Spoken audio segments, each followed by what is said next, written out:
Graham Vincent, Somerset violin maker. The last video I was saying that I was going to complete a couple of violins, which would give me a little bit more time to explore how to produce the ebony sort of substitute that I was thinking of making. A couple of things have happened. First of all, the two blanks that I had, one of them on close inspection isn't really good enough, so I'm down to one piece of ebony, and that's not really going to be enough to make it just following one through on its own. So I'm going back to plan A. I'm going to pursue the production of this, my alternative to ebony. And yeah, so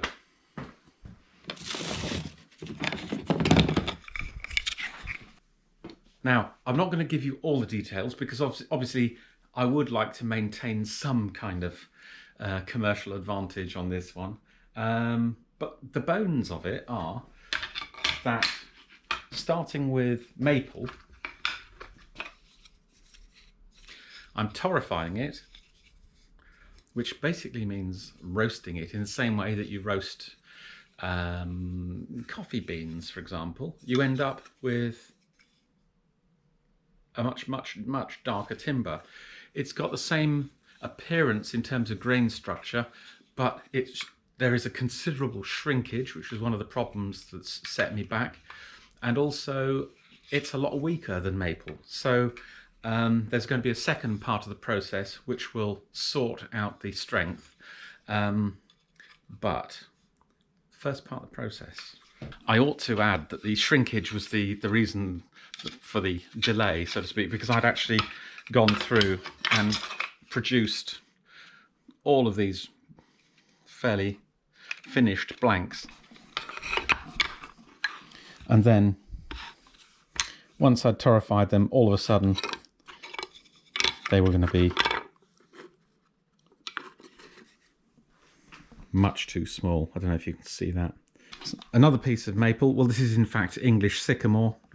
I'll mark out some slightly larger blanks, saw them out, and get baking them. Well, this torrefication is a smelly process, so I've just wheeled the oven outside, and weather's not looking perfect, so I put a little hat on it in case it rains a little bit, which it could do.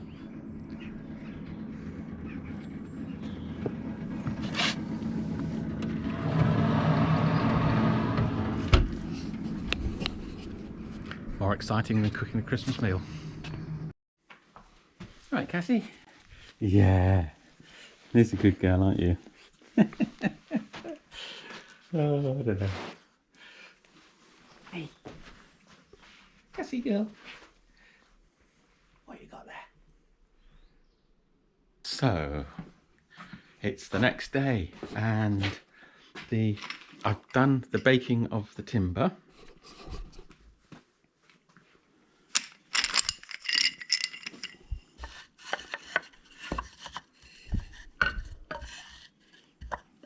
That's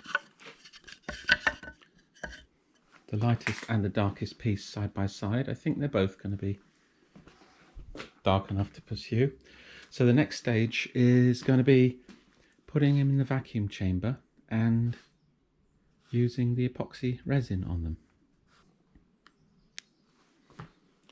Well, this is the core part of the experiment, really. It's going to be using this to stabilize the torrefied timber. Seems to be a clever system. You mix the catalyst and the resin, and you can keep it mixed for months and months and months. But it's only when you expose it to heat that it cures. It's very low viscosity, so it's possible to permeate the timber by using a vacuum chamber. So that's what all this vacuum chamber nonsense I've been playing around with is about. So let's get it all set up. So there we have some of the torrefied timber all tied together, pushed in there, some weight on the top. Now just got to feed this lot into the vacuum chamber.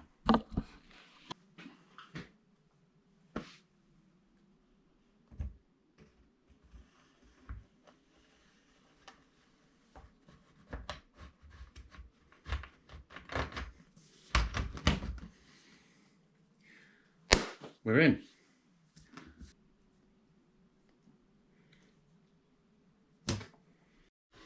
Well, this is exciting. So I've got the timber in the vacuum chamber, and the vacuum pump is up and running. The timber, I suppose, comes up to about here, and I've filled it up with cactus juice, epoxy to about there. One of the issues that you have with this material apparently is that with this liquid is that it does tend to foam a little bit, although the new recipe apparently has improved that. So what you're supposed to do is to release, well, to actually turn off the pump now and then. So that's what I've been doing, just turning it off every sort of 10 minutes, just to let the foam sort of die down a little bit. It's a little bit by guesswork, obviously, in my situation, because I don't have a clear lid and I don't have any means of seeing what's going on in there, nor do I have a vacuum gauge on it at the moment. So there we are. But it's, you know, I've had it on for about half an hour so far in total, with, I suppose, stopping every 5 minutes, and there doesn't seem to be an issue so far. So I think I'll probably carry on doing that for maybe another hour or something, and then I'll just leave it to run, I think. And my plan is to let it run for 24 hours, and then you need to let it soak after you turn off the vacuum for twice the length of time that you had it under vacuum. So it's Wednesday today, so effectively I'll be taking this stuff out of the vacuum chamber on Saturday morning, I guess, by the look of it. So a little bit of a long drawn out process. Bit of a rigmarole. If I could just buy this stuff off the shelf, I think that's what I would choose to do. But let's see. We'll see how it works. See whether it's a viable alternative to Ebony or not. So I'll keep you posted. 2 hours in.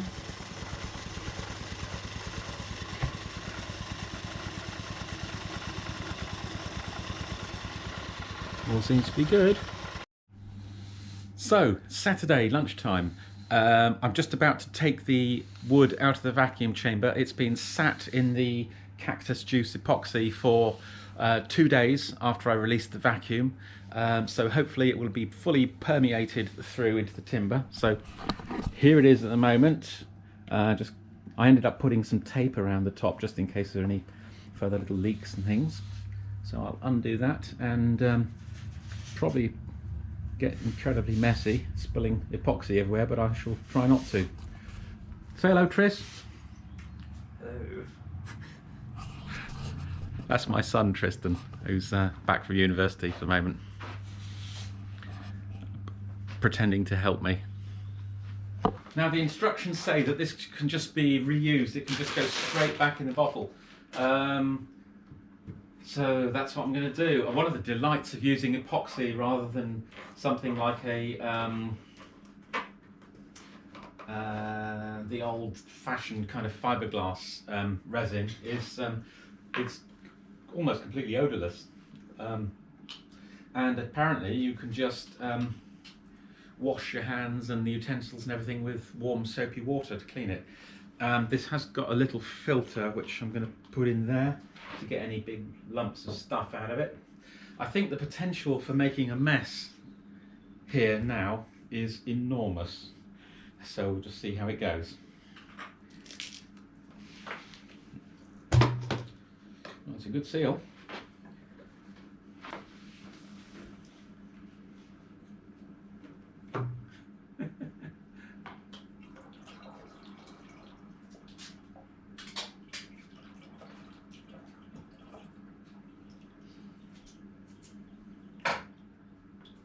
It really is virtually odorless. It's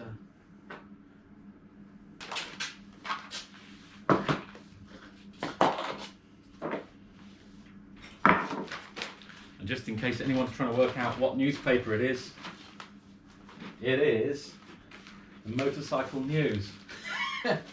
Given to me by my brother.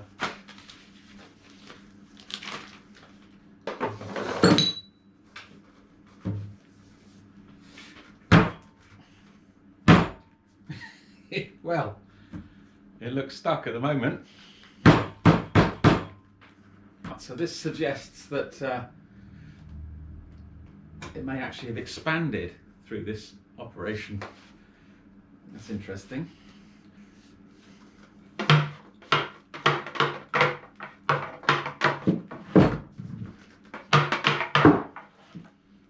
Here we go.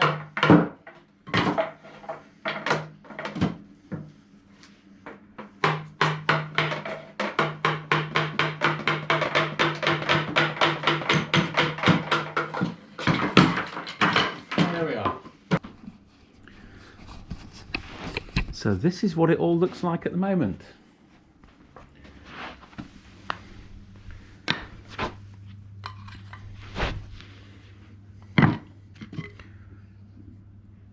Like wet timber.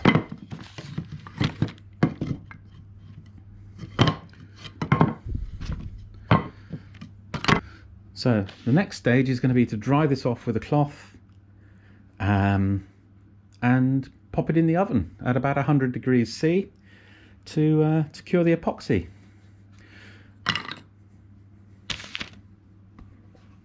I have a just a standard household oven, which at the moment is on a little trolley, and for this sort of exercise I just push it outside the workshop door so that I don't gas myself out in the workshop. Yeah, this is looking pretty good, I'd say. I mean, you could torrefy it to the point where it's black, but obviously effectively you're turning it into charcoal the further you go. So the strength gets, less and less the darker it is. Obviously, then impregnating it with epoxy goes a long way to recovering that strength. But anyway, I've got a range of colours here in this first batch, from a sort of a very dark chocolate brown through to pretty much ebony black. I'm quite excited by this. It looks good. And for the sake of comparison, just to remind ourselves at this point where we are, that's the timber we started off with.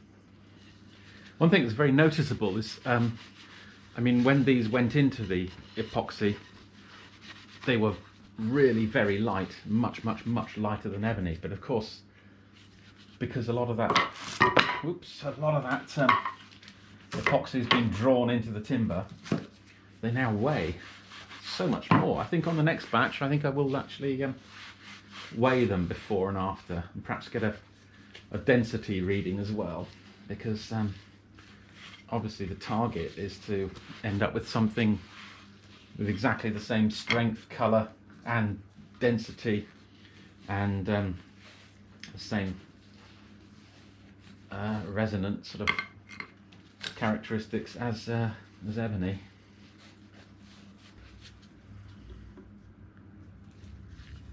I have high hopes for this little experiment. What are you doing? What are you doing? Right, so this is the really sophisticated sort of setup. The oven outside, plugged in. Workshop dog. Every workshop should have one. And then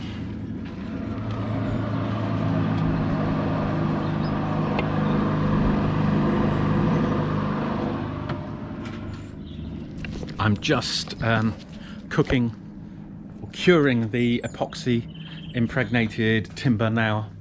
So a couple of hours at 100 degrees, or 120 I think I've got it at, and we'll see how it goes. See you in a bit. Here is the timber out of the oven. It's cooled down. It feels beautifully weighty. It feels like ebony. It looks like a sort of very light ebony, but it sounds, it's got that lovely dense kind of sound to it. I'm feeling very optimistic. Got a piece over here. Let's try planing it and see what it's like. Well, it feels like wood.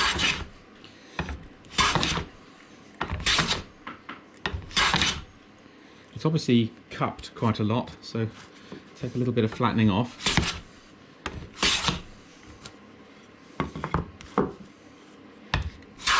Oh, right, okay.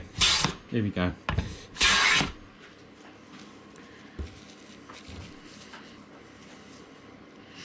Interesting. Just feels like you're working with a strange dark timber that you're not familiar with.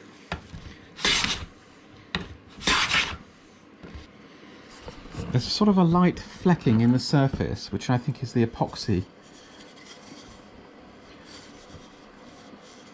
Now, I suspect that when it's oiled, that will probably die down or disappear. Even a little bit of water does that straight away. Okay, so I'm not overly worried by that.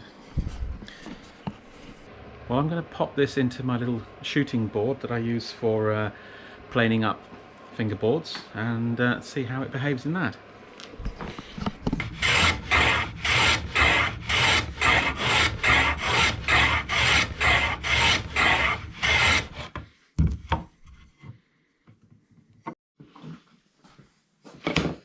So, on the shooting board with it now, it's behaving like ebony. I'm really excited by this, to be honest. I mean, that's the stuff I've made. This is ebony. This ebony one, which always was a really nice dark old piece of ebony, is darker. There's no question of that. But in terms of this being, you know, a sustainable ebony substitute, I think we're onto something quite interesting here. So I'm going to carry on, make a fingerboard with it, and see how it behaves with glue.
This feels so much like ebony.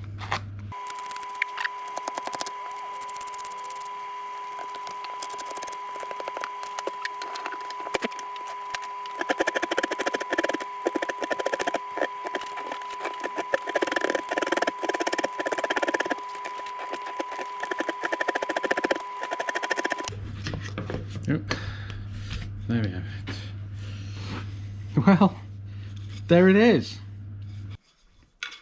So there it is. My torrified and impregnated timber on one side, sycamore in this case, and an old ebony blank. They feel about the same. I haven't actually weighed them yet, but they also, by scratching them with a knife on the back, they of a similar hardness.